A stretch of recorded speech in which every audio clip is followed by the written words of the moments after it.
Em 2006, a NPO Rural Society Project, uma organização sem fins lucrativos localizada na cidade de Anjo, no interior do Japão, uma cidade com menos de 200 mil habitantes, enviou para os seus sócios esse envelope aqui.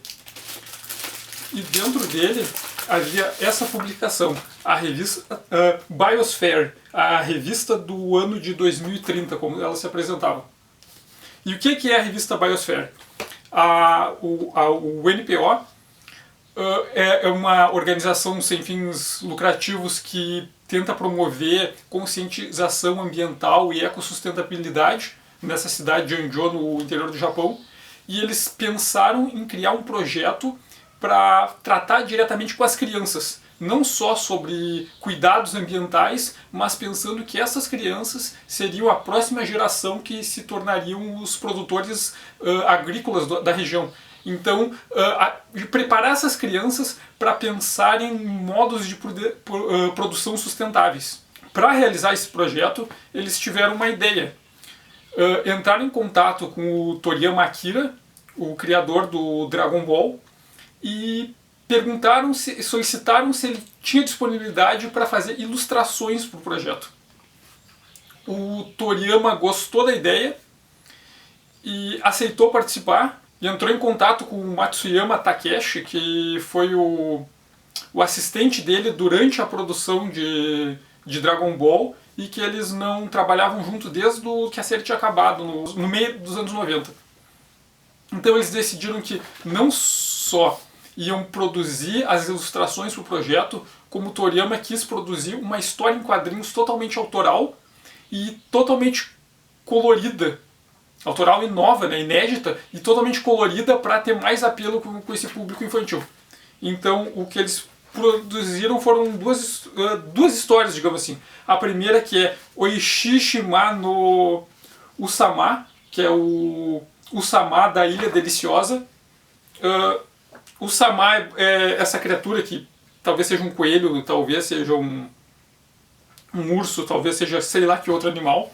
E trata de dois motoqueiros punks da cidade que acabam, enquanto estão andando com a sua moto voadora, acabam sendo atingidos e caindo na ilha Guruguru, que é uma ilha que fica isolada em alto mar.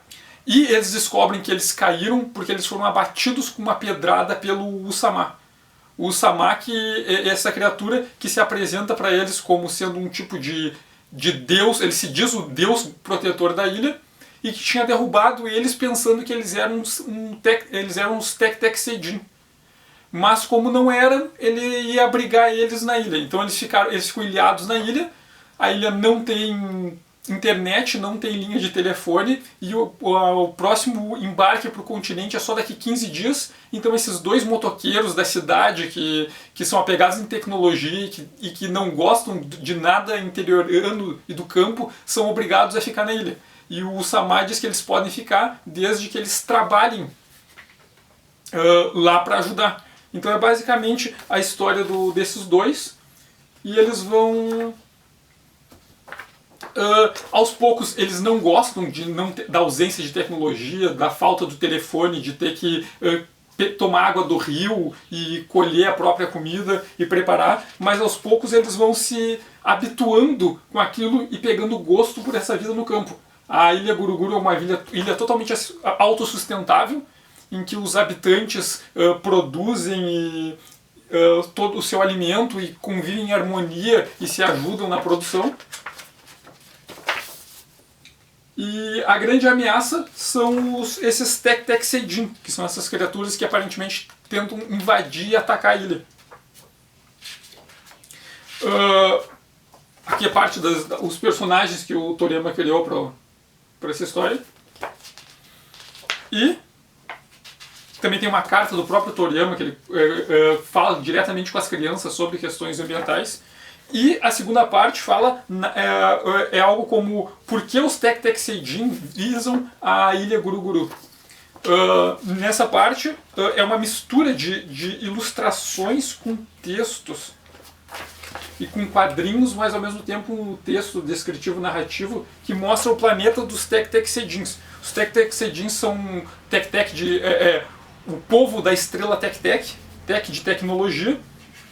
E o que acontece é que eles se apegaram tanto num desenvolvimento industrial a qualquer custo, em nome do progresso, que eles praticamente destruíram o planeta deles. Então, isso aqui é uma imagem da estrela Tec-Tec, em que eles não têm...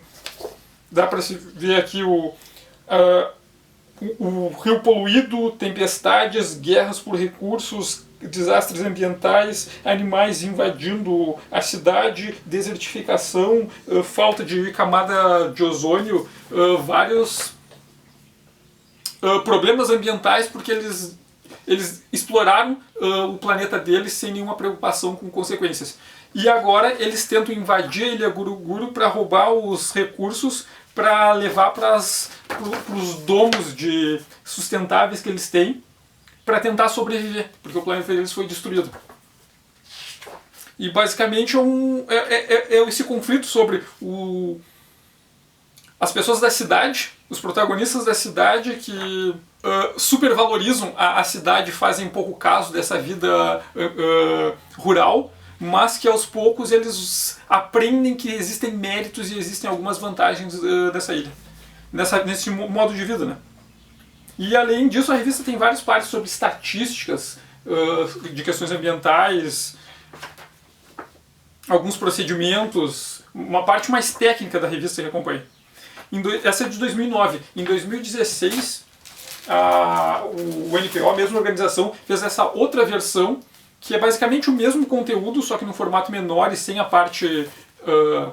aquela parte das estatísticas, aquela parte mais técnica, feita para distribuir nas escolas. E esse projeto, ele, além da equipe que ia conversar com as crianças, levavam as publicações e faziam atividades ambientais, iam atores fantasiados dos personagens e faziam atuações lá. Então, basicamente, o que o Toriyama fez, ele criou essa obra e cedeu os direitos autorais todos para a organização, para o projeto da NPO. E essas publicações são distribuídas gratuitamente no Japão, mas na cidade de Anjo. Então provavelmente elas nunca vai ser publicadas, e são distribuídas gratuitamente, né? Então provavelmente ela nunca vai ser publicada fora do Japão com uma lógica comercial. E também é uma curiosidade porque parte dessa narrativa que o Toriyama criou tá diretamente ligada com o universo do Dragon Ball, né? Por exemplo, deixa eu pegar essa versão aqui. Um dos habitantes da cidade que cai na ilha é esse punk aqui, que ele é chamado de Tom aqui, mas que ele já tinha aparecido antes no primeiro capítulo do Nekomajin, que é aquela história em quadrinhos do Toriyama que é sobre gatos mágicos, em que ele autoparodia os clichês que ele mesmo usa em Dragon Ball. Já os Tec-Tec-Cedins, eles também já haviam aparecido no Nekomajin, além de que quem acompanha os capítulos atuais de Dragon Ball Super e Ginga Patrol Jaco já viu Tec-Tec-Cedins, membros da Patrulha Galáctica, e a Guri, a esposa do irmão do Vegeta, que aparece naquela animação e naquele mangá especial, o Dragon Ball Osu Kaite Kita Son Goku to Nakamatachi. Então, a cunhada do Vegeta é uma Tec-Tec-Cedin também.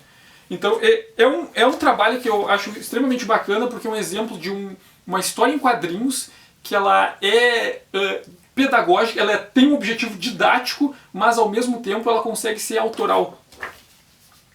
Ela tem um mérito artístico e narrativo, além de ser um objeto com um fim didático. Então acho que é um bom exemplo de trabalho desse tipo e que é possível equilibrar as duas coisas.